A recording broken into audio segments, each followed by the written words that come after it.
1977 से वो Fidelity investments का मैगेलन फंड मैनेज करने लगे और फिर 1990 तक उन्होंने वो फंड मैनेज किया। इस दौरान उन्होंने एवरेज सालाना 29.2% का रिटर्न दिया, जो कि बहुत ही ज्यादा एक्स्ट्राऑर्डिनरी रिटर्न था।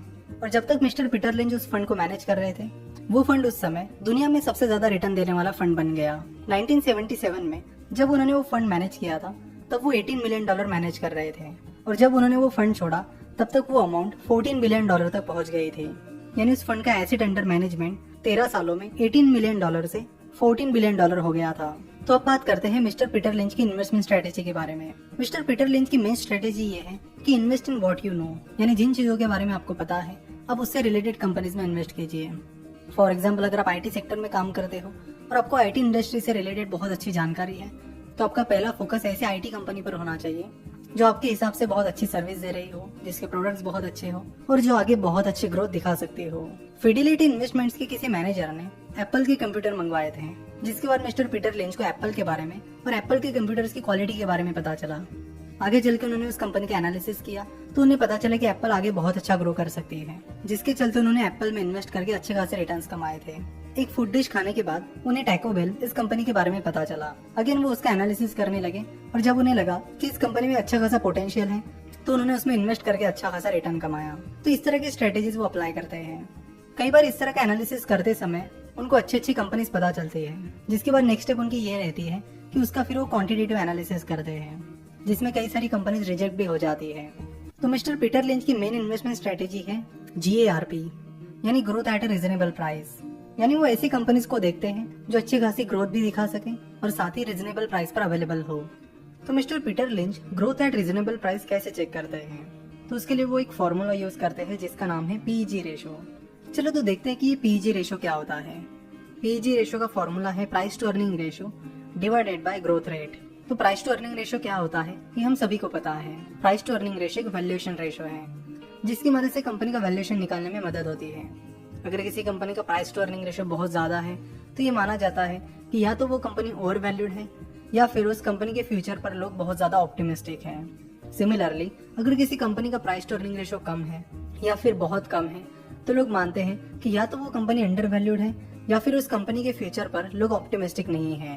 प्राइस टू अर्निंग रेशो आपको कहीं पर भी रेडीमेड मिल जाएगा। आपको मनी कंट्रोल या Skinner.in पर प्राइस टू अर्निंग रेशो मिल जाएंगे। अगर आपको किसी कंपनी का प्राइस टू अर्निंग रेशो निकालना है तो आप निकाल भी सकते हैं। उसका फॉर्मूला है share price divided by EPS, और इस EPS का फॉर्मूला है earnings that is profit divided by total number of shares. तो प्राइस टू अर्निंग रेशो अगर आपको कैलकुलेट करना है तो सबसे पहले आपको कैलकुलेट करना पड़ेगा earning per share that is profit divided by total number of shares. Profit आपको कंपनी के प्रॉफिट एंड लॉस स्टेटमेंट में मिलेगा और टोटल नंबर ऑफ शेयर्स आपको कंपनी के शेयर होल्डिंग पैटर्न में मिल जाएंगे। तो प्राइस टू अर्निंग रेशो आपको हर टाइम निकालने की जरूरत नहीं होती, ये रेडीमेड ही मिल जाता है, तो रेडीमेड ही यूज कर लीजिए। सबसे पहले moneycontrol.com पर जाइए और जिस किसी कंपनी का प्राइस टू अर्निंग रेशो आपको पता करना है उस कंपनी का नाम वहाँ पर टाइप कर लीजिए और उसके बाद यहाँ पर आपको प्राइस टू अर्निंग रेशो मिल जाएगा। यहाँ पर हम TCS का एग्जांपल कंटिन्यू कर रहे हैं, तो TCS का प्राइस टू अर्निंग रेशो है 23.6। तो PEG रेशो का फॉर्मूला है price to earning ratio divided by profit growth.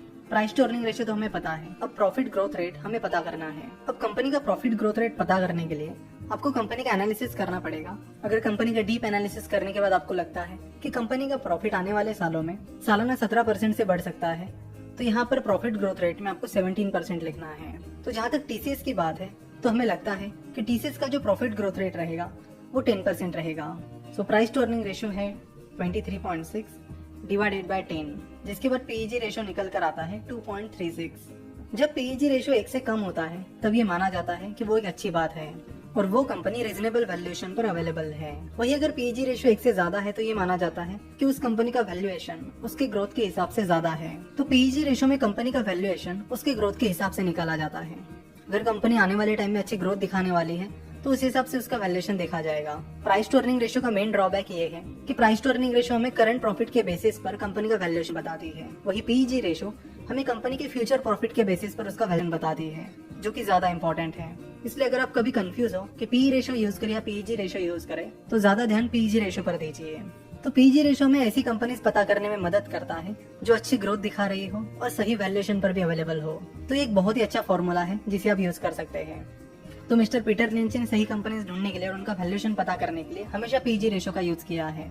तो आप भी उसे यूज कर सकते हैं। तो मिस्टर पीटर लिंच की स्ट्रेटेजी बड़ी सिंपल थी। कंपनी ढूंढने के लिए सबसे पहले वो देखते थे कि जिन इंडस्ट्रीज के बारे में उन्हें पता है या जिन कंपनीज के प्रोडक्ट्स या सर्विसेज के कम अक्रॉस वो आ रहे हैं, उन कंपनीज का एनालिसिस करना और देखना कि उनमें से कौन सी कंपनी बेहतर है, और उसके बाद पीईजी रेशो यूज करके उस कंपनी का वैल्यूएशन चेक करना कि क्या उस कंपनी के ग्रोथ के हिसाब से उसका वैल्यूएशन सही है या नहीं। तो ये थी बहुत ही successful investor mister Peter Lynch की स्ट्रेटेजी। आशा करता हूँ कि आप इस कोर्स को काफी एंजॉय कर रहे होंगे।